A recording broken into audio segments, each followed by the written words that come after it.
Cyber After Work, con Eduardo Castillo.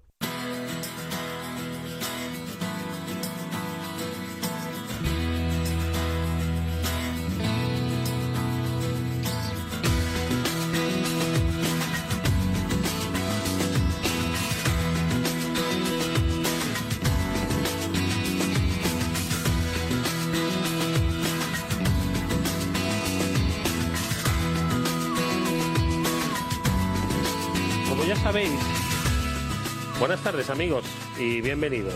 Digo que estamos en el Cyber After Work, en el Cyber After Work de Capital Radio, es el programa de ciberseguridad. Ya sabéis que todas las semanas hablamos aquí de una materia interesantísima que tiene que, y luego lo veremos con nuestros invitados, pues acompañarnos ya el resto de nuestra vida. De la misma forma que vamos a vivir, creemos, siempre con Internet, nos tenemos que hacer a la idea de que vamos a vivir siempre con la incertidumbre de la ciberinseguridad.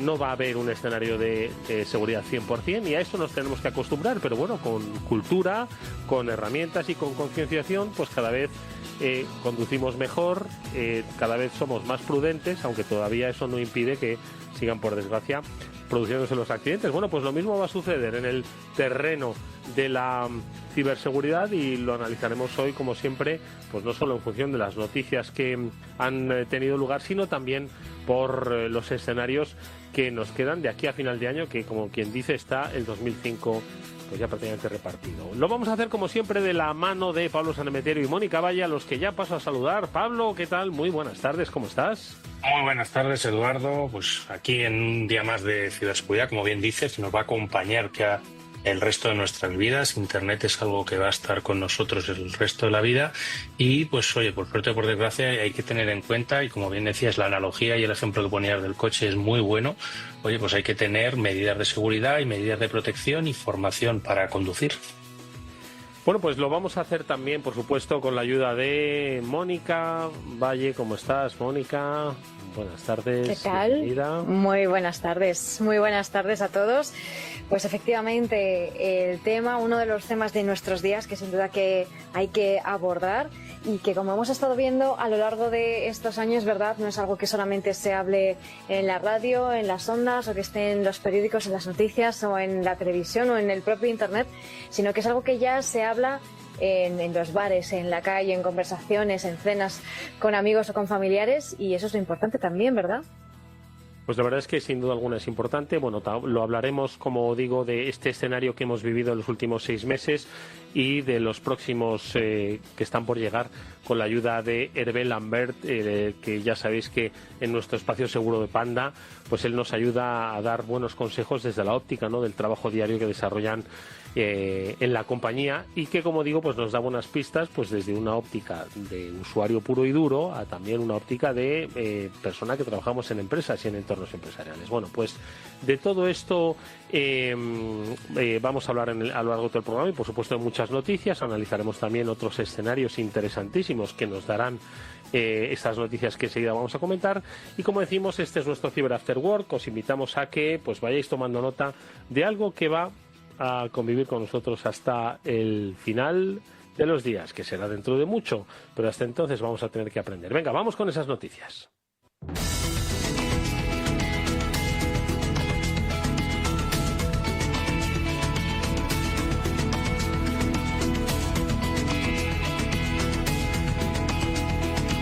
Y la primera de ellas, pues yo creo que es bastante gorda, me atrevo a decir. Pablo Sanemeterio, lo cuenta Infobae. Al parecer, un ciberataque contra servidores de Microsoft ha comprometido infraestructuras clave o críticas, entendemos, en Estados Unidos y en Europa. Como siempre, te pedimos el tono didáctico de siempre, ¿no? ¿Qué es lo que ha ocurrido? Porque claro, uno oye Microsoft, uno oye infraestructuras clave, uno oye Estados Unidos y Europa, y entonces piensa que ya ha venido la Tercera Guerra Mundial. Bueno, la tercera ya la estamos viendo, la cuarta sería en este caso, Pablo. O la guerra cibernética definitiva. A ver, no, es como siempre pues una vulnerabilidad que, claro, dada la implantación que tiene Microsoft y sus servicios y sus productos en todas las compañías y en todos nuestros ordenadores, pues claro, una vulnerabilidad en ellos pues siempre llama la atención y es bastante llamativa. ¿Qué ha ocurrido? No sé si conoces SharePoint, ¿vale? SharePoint es una de esas herramientas que sirve para compartir ficheros y compartir información dentro de las organizaciones. Sí. Quizás estás más acostumbrado a usarla igual en la parte en cloud, que es la que va relacionada con 365, ¿vale? Con toda la suite de Microsoft en la nube. En esa que está en la nube no está la vulnerabilidad, ¿vale? Está en las que normalmente hasta ahora se utilizaban dentro de las corporaciones, que al final eran servidores internos y servidores internos pues donde se ha instalado este software.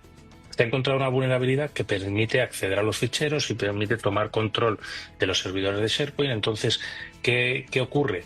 Pues que si alguien ha conseguido poner un pie, ya sabes lo que hablamos siempre de los access broker o de los venta ilegal de accesos a empresas, ¿vale? Con un ordenador comprometido, ahí ya el malo, una vez consigue ponerse patita, es cuando podría utilizar la vulnerabilidad y entonces acceder a la información y robar esa información.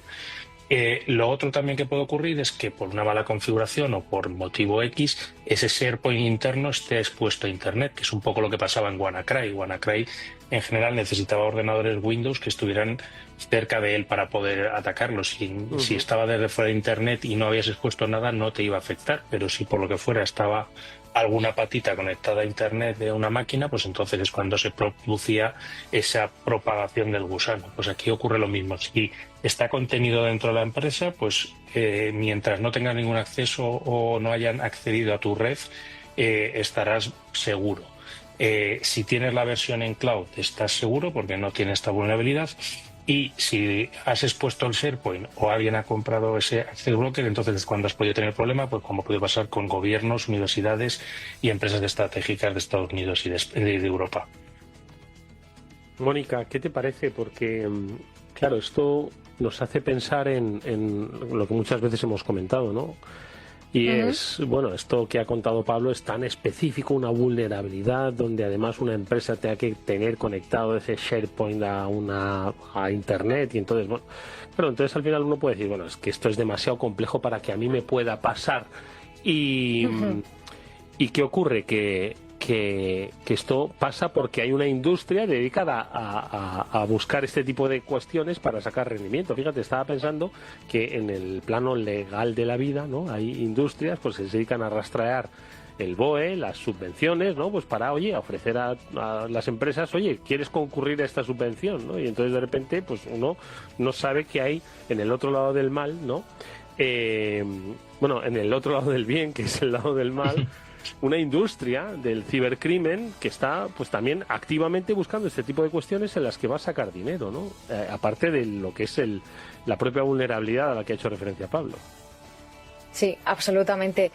Tal cual como dices, ¿no? Esa industria en la que por un lado además encontramos profesionales que están invirtiendo mucho tiempo, mucho dinero, muchos recursos y eso está dando frutos lamentablemente, ¿no? Como por ejemplo en ese análisis, esa búsqueda de vulnerabilidades que tarde o temprano las van a encontrar. ¿Por qué? Porque como explicamos siempre, cualquier software del tipo que sea, sistema, etcétera, va a tener ciertos bugs, va a tener ciertos fallos de seguridad, nada puede ser al 100% seguro, o ese código con cientos de miles de líneas, puede haber algún fallo que se ha pasado o que, bueno, pues no se ha encontrado todavía. Si los malos lo encuentran antes, ahí tenemos el problema, ¿no? Y al final este tipo de incidentes demuestran una vez más, como solemos comentar, lo frágiles que pueden ser esas infraestructuras, ¿no? Cuando dependemos de tecnologías que están de alguna manera centralizadas. Eso no es algo malo per se, por supuesto que debemos usarlas, pero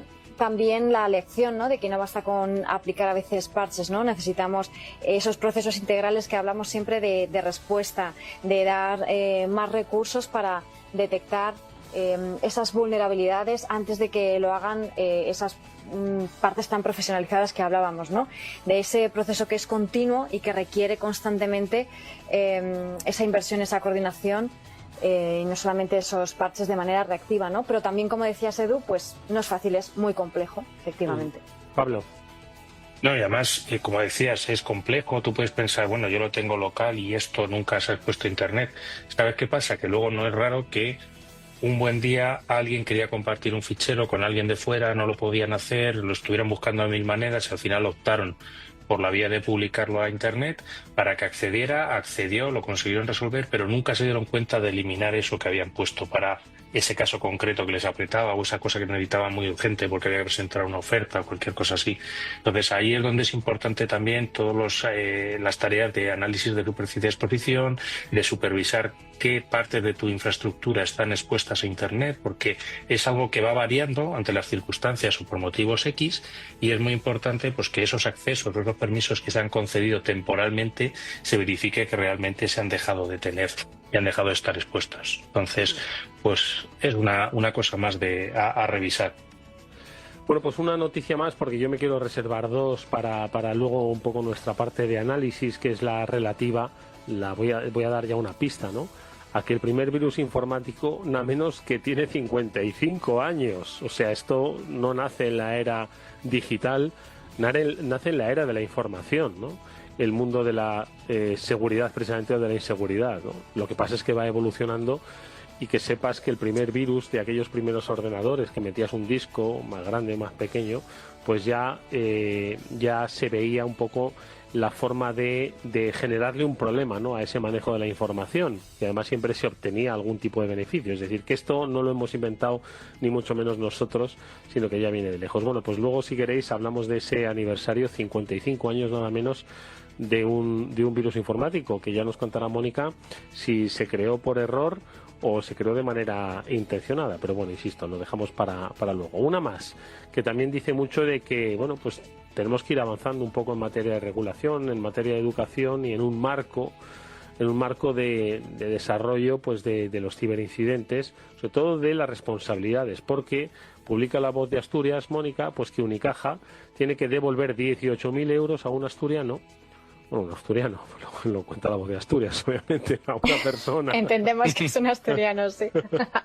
Creo que dicen que por un caso, ya qué suerte tiene el asturiano, por un caso de phishing por SMS. Es decir, que, insisto, que todavía hay mucho que escribir, ¿no?, sobre las responsabilidades, la regulación y la participación. No es la primera vez que hablamos, ¿verdad?, de una noticia sobre quién tiene la responsabilidad, ¿no? Y aquí, pues al parecer, han determinado que la tiene Unicaja, Mónica.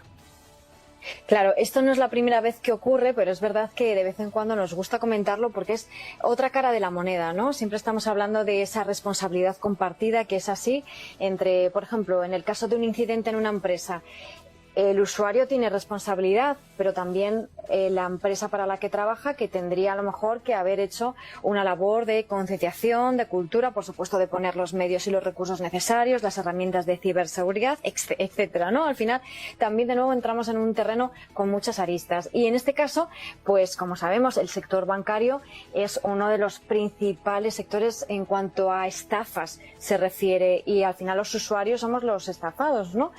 ¿Qué ocurre? Pues que ¿de quién es la responsabilidad cuando ocurre algo así? ¿Qué ha pasado en este caso, no? Es un usuario, el cliente del banco, que ha recibido un SMS fraudulento, que se hacía pasar por Unicaja, que ahí está la clave, ¿no?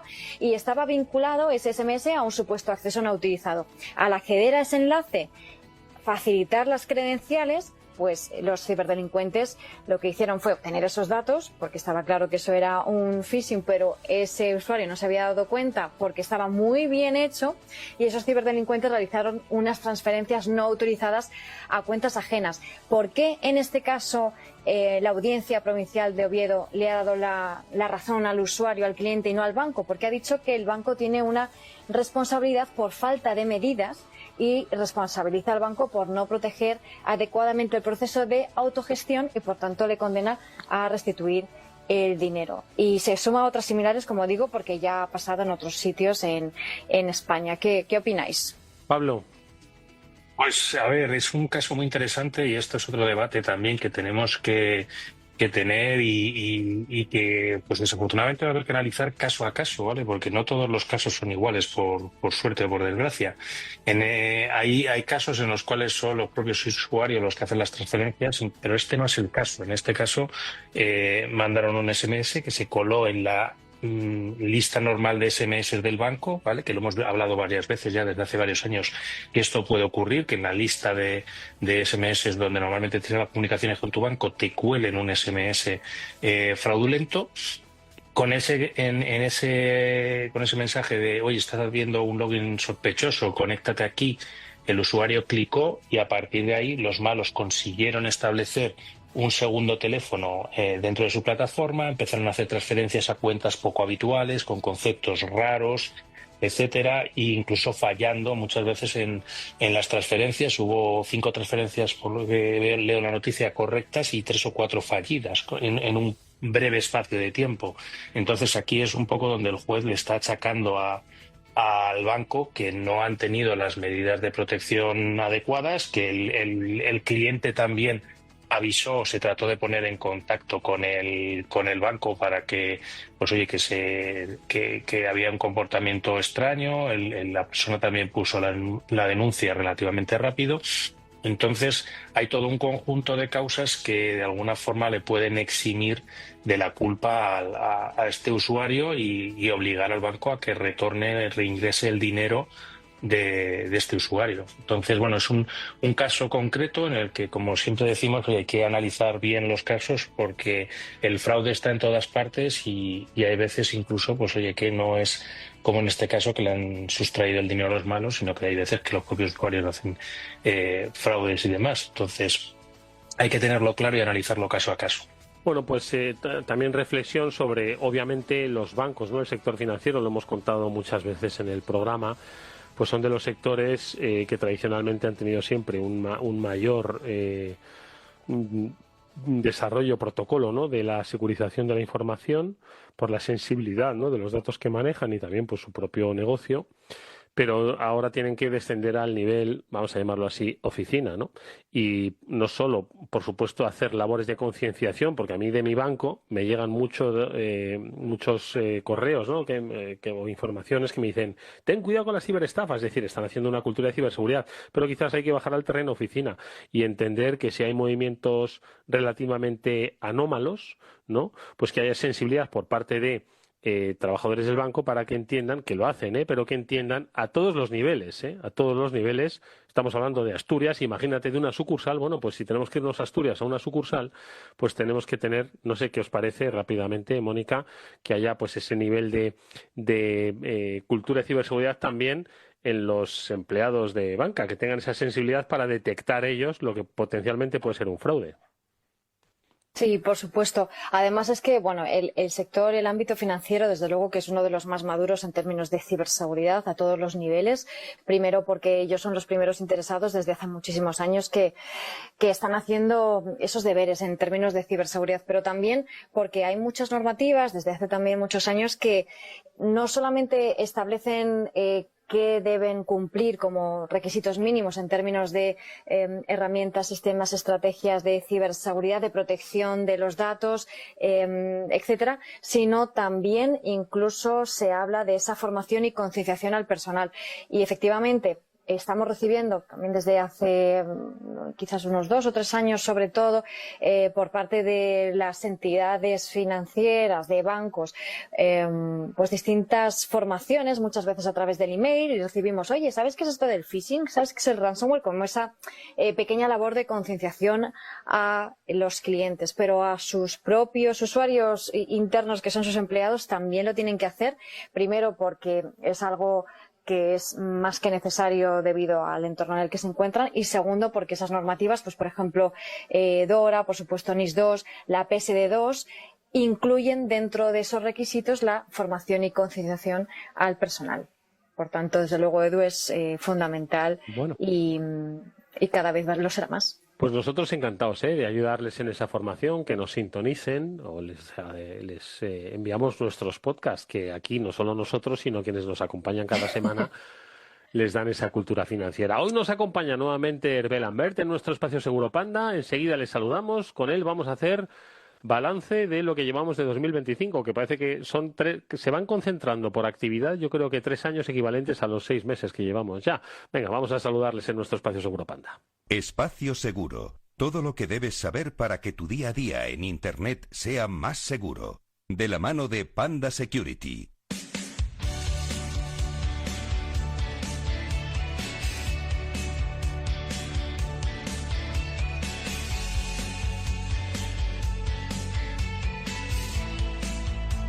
Bueno, pues ya estamos en nuestro espacio Seguro Panda y estamos como siempre con Hervé Lambert, que es Global Consumer Operation Manager de Panda, al que no sé si estos 6 meses, bueno, 6 meses y pico ya, que llevamos de año, ¿cómo le han sabido? Si le han sabido a 4 años, si se acuerda de cómo vivió los primeros 6 meses del año 2024.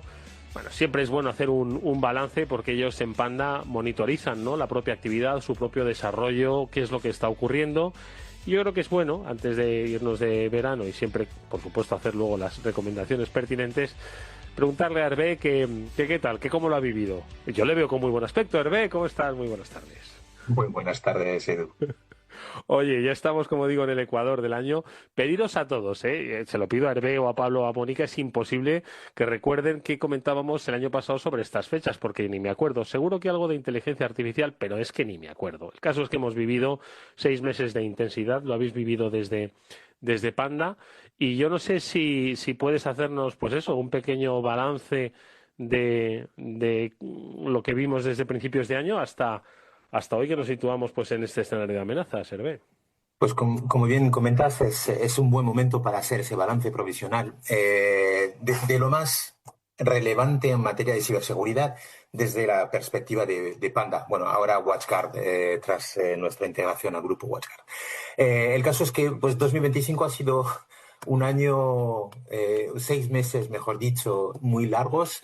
Marcados... Si tú mismo has dicho un año, si es que parece que llevas un año, macho. Es un no parar, eso es cierto. Ha habido un antes y un después en materia de ciberseguridad y llevamos pues muchos meses, lo voy a decir así, en una evolución clara hacia ataques más sofisticados, más automatizados, y sobre todo pues potenciados por todo lo que tiene que ver con la inteligencia artificial y la integración de las nuevas tecnologías.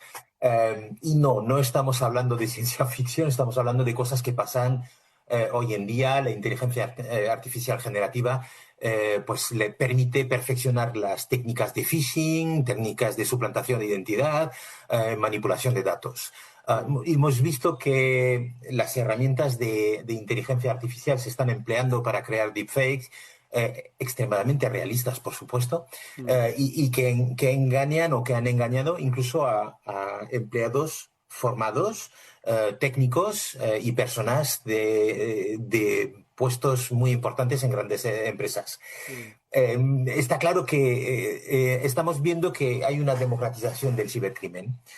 Y eso está también inducido porque pues estamos viendo que hay mucho modelos de suscripción, bien sea ransomware as a service o bien sea otro tipo de suscripción. ¿Eso qué permite? Pues permite que haya un pequeño ciberdelincuente o a alguien que quiere intentar ganar dinero, pues puede contratar sus servicios muy específicos, un virus, un servicio de envíos, un servicio de emailing, un servicio de una plataforma de autenticación, aunque sea fake. Pues eso hace que hay grupos cada vez más numerosos que hacen el mal. Entonces vemos que no solo hay ataques hiperpersonalizados, cada vez más dirigidos y extremadamente difícil de detectar. El spear phishing, por ejemplo, está en evolución increíble. Los ataques ya no lanzan redes amplias, sino que diseñan mensajes extremadamente específicos para perfiles muy concretos y tienen la capacidad de buscar esos perfiles y de hacer ese nivel de personalización que roza lo quirúrgico, en el sentido de que son súper profesionales. Pero insisto, que no solo hay gente muy profesionales haciendo el mal, también estamos viendo que hay otros personajes o grupos que aparecen y que están intentando hacer su agosto, aunque sea en julio, para su motivo principal, que no es el único, pero el principal es ganar dinero. Mónica. Absolutamente, ganar dinero, y Hervé, lo hacen lamentablemente muy bien, ¿verdad?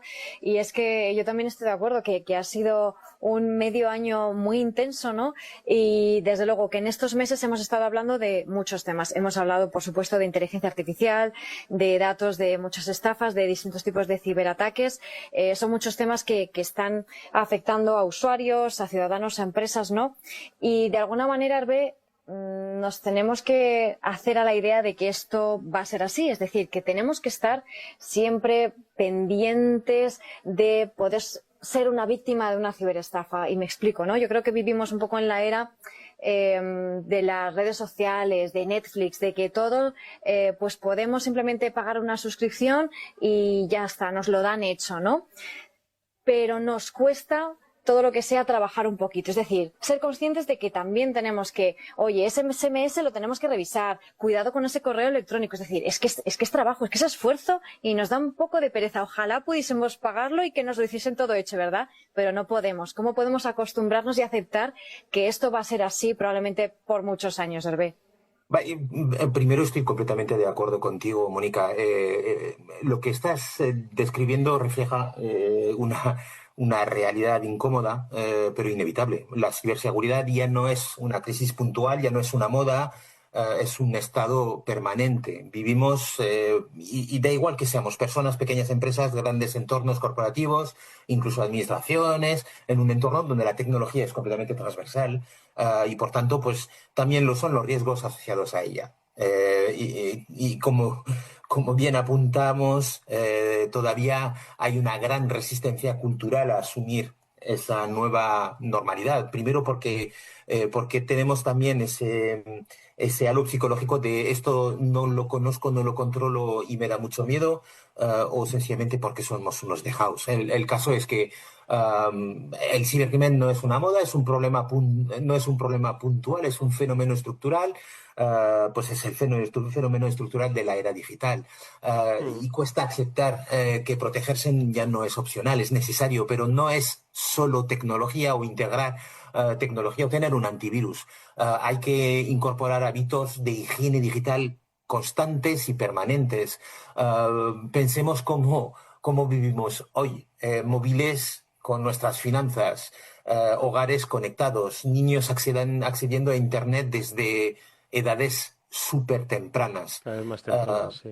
Y cada clic abre, pues, o puede abrir una puerta. Desde luego, desde Panda Security siempre decimos que la ciberseguridad es mentalidad, y aunque el entorno evoluciona, también lo hacen las soluciones. Con Pandadom, por ejemplo, ofrecemos un enfoque integral desde la protección contra malware hasta herramientas avanzadas como una VPN, un firewall, con el gestor de contraseñas y control parental. Todo eso desde una misma plataforma fácil de usar. Pero no formamos a los padres y tenemos que insistir en nuestros mensajes de formación, de capacitación, de que esto es un problema estructural para todos y nos concierne a absolutamente todos. Pablo. Porque la verdad es que el día a día y las amenazas están evolucionando y a mí me gustaría plantear un poco, ya hemos estado viendo qué es el escenario que hemos tenido hasta ahora. Si tuvieras que decir un poco cuál es el escenario y qué tenemos que prevenir el resto del año, ¿qué sería? ¿Cuál crees que es un poco el punto donde deberían poner el foco nuestros oyentes? Pues mira, para mí el foco es la inteligencia artificial, porque es el gran desafío de 2025. Cuando digo esto, pues lo que me refiero es que hay estafas personalizadas potenciadas por la inteligencia artificial. Y detrás de esto hay un tema de prevención y hace falta una concienciación profunda contra el phishing avanzado y el fraude digital. Más allá de integrar tecnologías súper novedosas dentro de nuestros productos de ciberseguridad, pues tenemos que tener muy claro que la IA se ha convertido en una herramienta de ataque muy, muy poderosa y estamos viendo campañas de intentos de estafas súper personalizados, vemos imitación de voces que son increíblemente buenas, vemos ingeniería social basada en datos que se filtran de manera constante y casi en vivo, y todo eso hace que es un escenario donde la identidad digital está extremadamente expuesta, más que nunca. Y evidentemente, pues por no cambiar un poco la receta de mis aportaciones, pensando en mis hijos, está claro que necesitamos una recomendación para ellos y para lo que queda de año, y es reforzar la autenticación, reforzar esos gestos de ciberseguridad, utilizar contraseñas robustas, activar la verificación en 2 pasos en todas las cuentas sensibles y contar con soluciones que incluyan protección en tiempo real frente a ransom, frente a phishing, frente a spyware y frente a otro tipo de ataques. Pues es un poco lo que nosotros humildemente ofrecemos en Pandadom en todas sus versiones, pero está claro que a mí este año las estafas personalizadas son el punto de plus de seguridad que tenemos que controlar. Oye, Hervé, antes hablabas de, entre otras herramientas, de Pandadom. Muchas veces cuando charlamos, ¿no? Siempre, pues oye, ponemos sobre la mesa, pues precisamente eso, ¿no? Las diferentes herramientas en las que, pues oye, al final nos pueden acompañar, ¿no? Pero claro, nosotros estamos en radio y muchas veces esas herramientas, al final, el éxito de esas herramientas es que no las veas ni sepas que están ahí, pero tu vida sigue siendo segura, ¿no? Que es prácticamente su invisibilidad. Pero a mí me gustaría, y un poco ya como colofón, ¿no? De cara a estos 6 primeros meses del año, que nos hables un poco imagínate que tuviésemos que emerger o hacer visibles esas herramientas, ¿no? Casos prácticos, ¿no? De que veamos que vamos, que están para que funcionen, para que nos ayuden, para que nos acompañen, ¿no? Y a mí me gustaría pues que nos pusieses, yo que sé, un par de ejemplos, ¿no? Con las herramientas de Panda, pues un poco esos escenarios de cómo ha cambiado la vida de alguien, de una empresa pequeña o de una persona, pues que efectivamente es que tú lo has dicho, lo de dejar el móvil en estos tiempos de verano, oye, venga, déjale el móvil al niño, ¿sabes? Porque así se entretiene, si no tiene uno propio, y el acceso ya no estoy hablando de contenido, simplemente el acceso a aplicaciones, etcétera, etcétera, que ya lo saben, es que puede pasar pasado mañana a cualquiera, ¿no? Entonces, cuéntanos un par de ejemplos, como si fuese didáctica, como estas clases que nosotros muchas veces siempre reivindicamos sobre cómo funcionan las herramientas y lo útiles que son, que cambian la vida de las personas. Pues mira, ya que nos vamos de vacaciones, ya que nos vamos a conectar desde la wifi del hotel, desde el restaurante, pues lo primero que tenemos que hacer es tener una VPN. ¿Por qué una VPN? Pues porque esa VPN va a crear un túnel descifrado donde toda la información, todo lo que hacemos, todo lo que vamos a compartir en Internet va a estar cifrado. Es decir, que incluso si alguien está snifando la wifi o está conectado a la wifi, está descargando los paquetitos de información que nosotros estamos subiendo, no lo va a poder leer porque está todo cifrado. Entonces, esto hace que, hace que estás en un túnel seguro donde tú puedes hacer absolutamente todo lo que te interesa o todo lo que te importa, y da igual que sea subir fotos, compartir fotos con tus amigos, hacer una transacción de banca online, aunque siempre tratamos de recomendar no hacerlo a través de una wifi. Pero bueno, la VPN viene muy, muy bien para evitar este tipo de disgustos. El caso típico es pues cuando nos vamos y que los niños se levantan temprano, van a correr, van a la piscina, van a las actividades y de repente nos damos cuenta de que nos falta un teléfono y que el niño tiene el teléfono. Pues si la VPN está conectada y el niño está jugando o haciendo trastadas en Internet a través del teléfono, por lo menos lo hará un poquito más seguro. El hecho de conectarte a una wifi pública para revisar el correo o, como bien decía, del niño trasto que está jugando con diferentes aplicaciones, incluso que puede intentar abrir, pues no sé, tu correo y demás cosas que puedes tener en tus dispositivos, que recuerdo a la gente que tenemos casi todo nuestra vida profesional y digital en nuestros dispositivos, pues el hecho de que haya un ataque man in the middle, por ejemplo, pues eso lo puedes mitigar con una VPN. Y esos son ejemplos súper básicos de cosas que pasan. Os recuerdo lo que me pasaba a mí todos los veranos con mis hijos, que iban a la playa, porque tienen la suerte de vivir al lado de una playa, iban con la toalla, la tabla de surf y el teléfono móvil se quedaba en la arena de la playa. Venían corriendo y me decían, y decíamos, uy, el teléfono, pues lo tengo perdido. Pues Pandadón tiene un sistema de geolocalización que permite geolocalizar los dispositivos y evita a los padres tener que volver a invertir una cantidad importante de dinero en el teléfono móvil de sus hijos. Esos son casos reales. Hay muchísimo más. Podríamos hablar de todo lo que es ataques de ransomware para la pyme, por ejemplo. Las protecciones Pandadom contemplan diferentes características de protección anti-ransomware y también Pandadom Premium tiene una cosa que es brutal, que es un sistema de actualización de todo el software instalado en los dispositivos de los usuarios para evitar todo lo que son las puertas traseras y vulnerabilidades de software y de sistema operativo. Y eso evita que un 60% de los ataques que pasan por puertas traseras pues puedan llegar a su fin, que es básicamente robar todos los datos o el dinero o la cuenta bancaria que pueden tener los usuarios en sus teléfonos.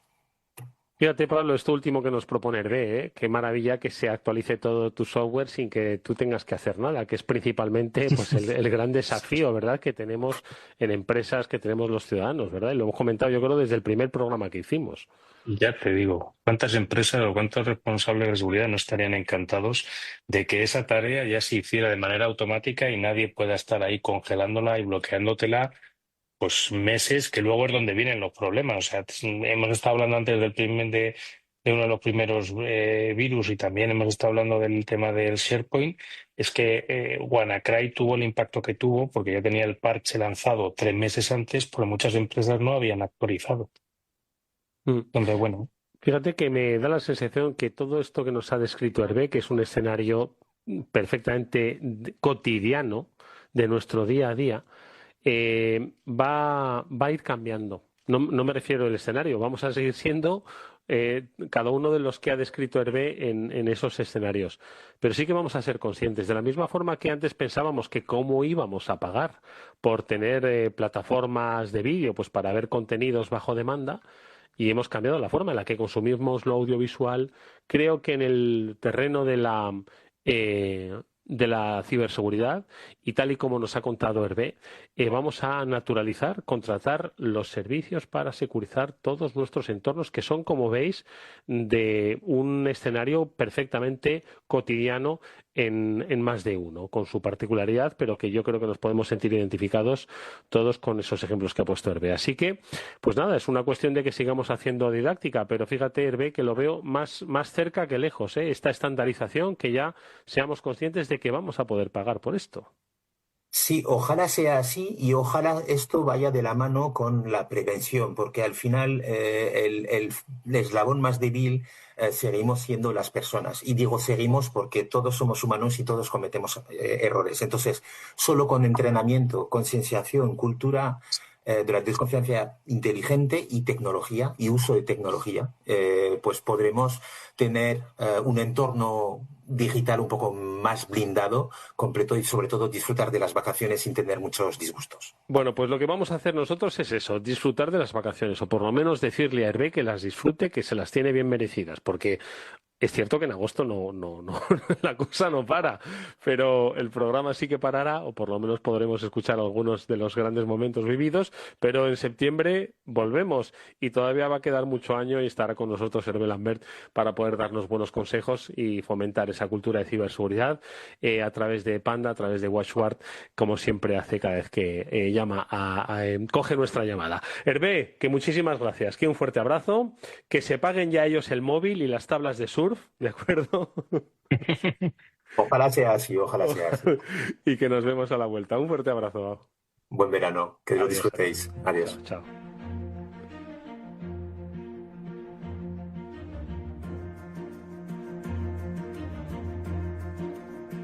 Bueno, pues nosotros seguimos comentando algunos de los temas en el programa. Dos temas Pablo, Mónica, quería comentar. Hacía referencia a Hervé. Yo creo que, Pablo, los especialistas de Panda en su origen, además esto hay que sacar músculo, porque ellos fueron de los primeros que desarrollaron un antivirus puramente español, ¿de acuerdo? ¿Verdad? Sí. Es decir, que cuando entonces estábamos hablando de McAfee, ¿no? pues Panda estaba, yo creo que también escribiendo la historia de lo que entonces eran las amenazas, ¿no? Que eran los viruses, ¿no? Entonces, Los virus informáticos, los que virus tanto me gusta a mí esa informáticos, ¿no? palabra Virus y tampoco me informático. gusta malware. Virus informático, ¿no?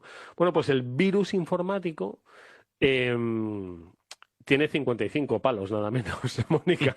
Nada menos que 55 años. Es más viejo que los que estamos aquí, incluso.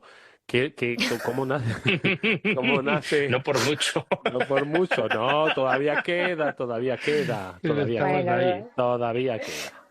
Siempre A va a ver, ser más viejo que todos los que estamos aquí, porque fue exactamente. ideado, desarrollado en 1970 y esa fecha ya es inamovible. Así que, Eso bueno, es. pues fijaos, ¿no? Mucha gente seguro que pensará, o a lo mejor no lo ha recapacitado, ¿no? Pero si preguntas, oye, ¿qué crees? ¿Que el primer virus informático lo creó un ciberdelincuente? ¿O cómo crees que pasó? ¿Que fue algo casual? ¿O como un experimento que salió mal o bien? Pues no, en este caso, pues fue un experimento pero puramente académico, es decir, se estaba intentando hacer esto. Obviamente estaba diseñado sin intenciones maliciosas, ¿no? Era inofensivo, pero se cumplen pues esos 55 años, ¿no? Que es una efeméride interesante para comentarla así, a mediados de este año, 2025, y se llamaba Creeper, que es enredadera, ¿no? Ya tenía Y se nombre de considera el primer... virus, ¿eh? Creeper. Creeper, sí, además yo creo que es muy buen nombre, sí. Sí. Y se considera ese el primer virus informático de la Creeper. historia y es, bueno, pues un programita muy sencillo, ¿no? Que se copiaba de un ordenador a otro y mostraba un mensaje en la pantalla que es I'm the Creeper, catch me if you can, que es soy la enredadera, atrápame si puedes, ¿no? No causaba ningún daño, no robaba datos, pero bueno, fue el punto de partida de la era del malware o de lo que se considera que luego son los software maliciosos y era un virus informático porque la característica hackeo. del virus informático versus un malware es que se replica a sí mismo y ya está, tampoco va más allá, no suelen tener ningún tipo de impacto en datos, sistemas, etcétera. Pero fíjate, Mónica, lo has descrito tan bien que en realidad está en la base de lo que luego ha sido la filosofía de las ciberamenazas, ¿no? Es decir, de repente aparecía algo aprovechando un fallo que no era esperado y que te podía alterar pues tus procesos normales, ¿no? Y eso ha ido creciendo y se ha ido sofisticando y sobre eso descansa hoy el actual escenario de amenazas. No sé qué pensáis. Sí, desde Pablo, luego. Además, o antes de Mónica, que Pablo perdona. nos diga, eso fue, no, es que fue también el inicio, que es otro de los aspectos interesantes. Si hay un virus, pues, ¿qué tiene que haber, no? Su antídoto, que en este caso es el Claro, su antivirus. antivirus, Y claro.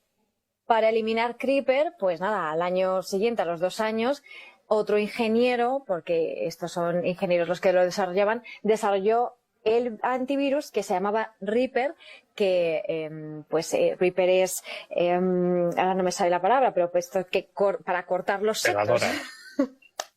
Eso, la segadora, el cortasetos, que en este caso pues un programa que rastreaba la red y detectaba la presencia de ese virus y lo eliminaba de los equipos afectados.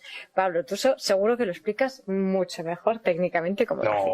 mucho mejor no lo explicar, que lo cuento en las clases de máster y además es uno de los puntos interesantes, sobre todo en todo lo que es un módulo de malware y módulo de virus informáticos, el conocer la historia y cómo empieza esto. Esto casi te tienes que remontar a los orígenes de los padres de la informática, que es John von Neumann, que es de lo que debemos la arquitectura de todos los ordenadores, pues está basado en los estudios de esta persona de 1945. Y sabéis que todos los ordenadores empezaron en medio de la Segunda Guerra Mundial y por ahí empezó todo el tema de la computación.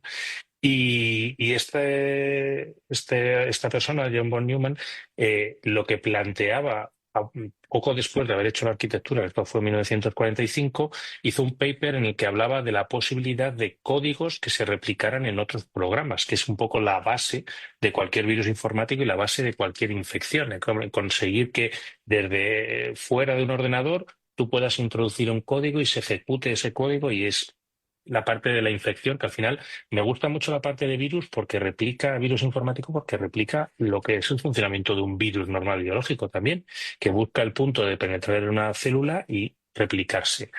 Pues esta teoría la había propuesto ya von Neumann en finales de los 40 y hasta el 71 no pudieron demostrar realmente que eso era posible, que eso era ahí un poco la grandeza de Creeper.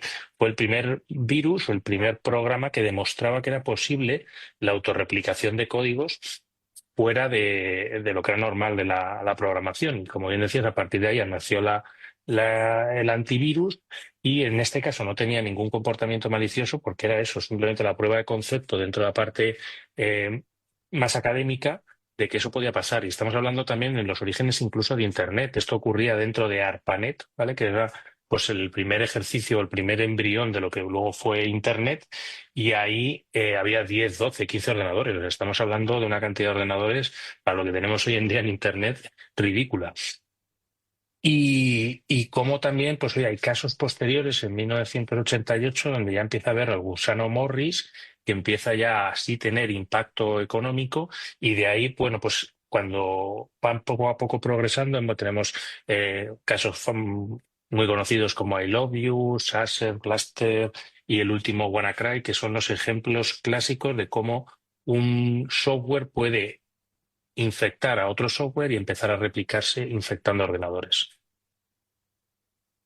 La verdad es que es impresionante, ¿no? Yo creo que la historia, ¿no? Un poco de cómo se ha ido desarrollando, pues un poco ese escenario de amenazas.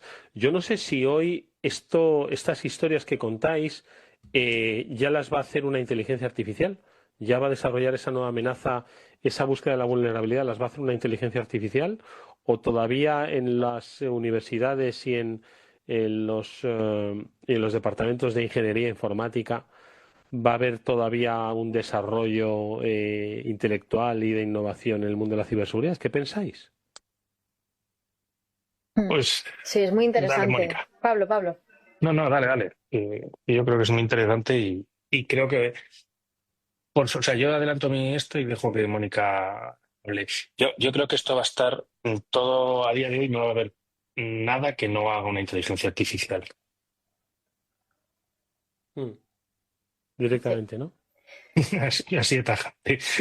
En todos los aspectos, sí, totalmente. Como dice Pablo, ¿no? Lo que pasa es que todavía estamos en los inicios y no nos lo imaginamos de esa manera, ¿no? Pero es como en los inicios de Internet, cuando pues los visionarios, ¿no? Que decían, esto lo vas a usar para todo, y había quien se reía, ¿no? Hace relativamente poco veía una entrevista que le hacían a Bill Gates en un programa de televisión de estos estadounidenses, en prime time, de entrevistas, ¿no? Así muy distendidas.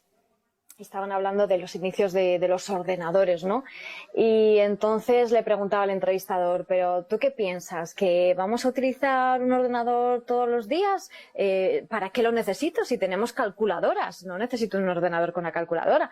¿Para qué necesito que tenga un programa de edición de texto si puedo utilizar mi máquina de escribir? Bueno, eran como pequeñas bromas, ¿no? Y el público se reía a carcajadas con lo de ¿para qué necesito un ordenador si ya tengo un montón de artilugios, de herramientas en mi día a día que me solucionan lo que me da ese ordenador?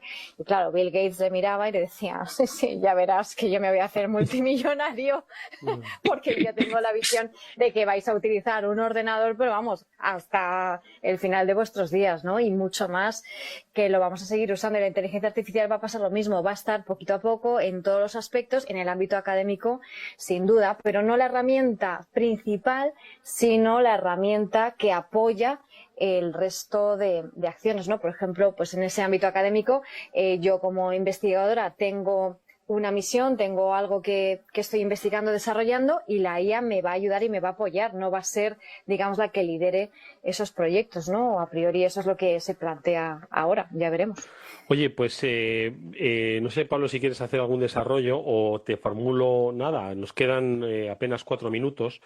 Pero tú proponías otro de los temas que es un gran debate y que tiene mucho que ver con esto, ¿no? Que es el de automatización versus inteligencia artificial, ¿no? Que es un poco, yo creo que hace un año estábamos hablando, además yo creo que con Román, ¿no? Porque tenía mucho que ver también un poco con el tema del talento y tal, sobre la automatización, y ahora estamos en un nuevo estadio, ¿no? Totalmente. Al final yo creo que es un debate que vamos a seguir viendo a lo largo de los programas cuando volvamos de verano y que va a ocupar muchas páginas, muchos ríos de tinta. ¿Por qué? Porque a día de hoy hay muchas empresas que, pues, bueno, tienen su línea de defensa y tienen muchas tareas automatizadas en lo que se conoce como normalmente como workflows o como jugadas, como playbooks, llámalo X. Al final es una serie de pasos automatizados que se ejecutan cuando se dan determinadas circunstancias o cuando tienes una alerta.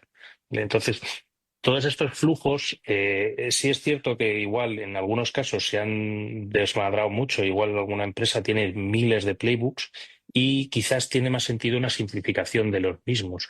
Pero también el debate está sobre si esos playbooks tienen sentido o tienes que dejar a una inteligencia artificial que tome todas las decisiones, que le lleguen todas las alertas y que como ya está entrenada y es muy lista, va a saber siempre qué hacer. ¿Vale? Entonces, hay ahí ese debate porque los agentes, que son al final programas que utilizan LLMs y que tienen herramientas que pueden utilizar y que razonan un poco frente a lo que se les pide, en ocasiones tienen un problema y es que los resultados que pueden dar o la conclusión a la que pueden llegar no es correcta. O a veces se pueden quedar embuclados, o sea, pueden quedar en un bucle dando vueltas, intentando razonar sobre una cosa que no tiene mucho sentido. Entonces ahí estás haciendo un gasto de tokens, un gasto de cómputo en inteligencia artificial o incluso en costes económicos que te supone utilizar esa inteligencia artificial, que frente a haber tenido definido unos pasos concretos a ejecutar en tu respuesta de seguridad, pues tiene bastante que ver tanto uno por los resultados que te va a dar como los costes económicos. Entonces ahí hay un debate sobre hacia dónde se tiene que ir y yo creo que como siempre no es ni blanco ni negro, sino que te da un poquito de gris lo que termine usándose. Mónica, tus reflexiones sobre este tema. Sí, desde luego, tienes razón. El año pasado comentábamos ese tema de la automatización. Yo creo que fue precisamente de cara a este 2025, ¿no? Y sin duda, a lo mejor sin entrar en este caso tan concreto, pero sí que es cierto que al final tenemos que hablar siempre de ese binomio entre inversión y retorno, ¿no? Y está claro que en esta era en la que estamos entrando, que cada vez es más compleja, con cada vez más factores a tener en cuenta en el campo de la ciberseguridad y en todos, esa automatización es clave para todos, para empresas, para instituciones, pero es que incluso nosotros como usuarios también vamos a tender más a esa automatización que además nos permite también la inteligencia artificial y tantas aplicaciones que ahora se están desarrollando mediante o a través de la inteligencia artificial y que nos está permitiendo automatizar muchas tareas, ¿no? Lo que pasa es que todavía pues no lo hemos quizás no lo hemos asumido y todavía no nos hemos puesto a aprender sobre esto, ¿no? Igual que en su momento teníamos que aprender a manejar todas las herramientas de Internet, el correo electrónico, oye, todo tiene una curva de aprendizaje, ¿no? No aprendes a utilizar el correo electrónico porque sí, aunque ahora parezca tan sencillo. Pues aquí es igual, vamos a tener que aprender a automatizar muchísimas tareas porque eso nos va a permitir ponernos a la vanguardia, si no nos vamos a quedar muy atrás respecto al resto. Amigos, que nos vamos a ir, nada, como quien dice, un par de días. ¿Por qué? Pues porque la programación de verano comienza la próxima semana, pero vais a tener alguno de los programas que hemos desarrollado en lo que llevamos de ese año 2025, que decía Hervé que parecían 6 años. Nosotros lo que vamos a hacer es volver en directo a la vuelta en septiembre con Pablo Sanemeterio y con Mónica Valle, a los que les deseo el mejor de los descansos. Pablo, Mónica, que os cuidéis. Igualmente, Eduardo. Igualmente. Adiós, amigos. Volvemos nosotros mañana. Adiós, adiós.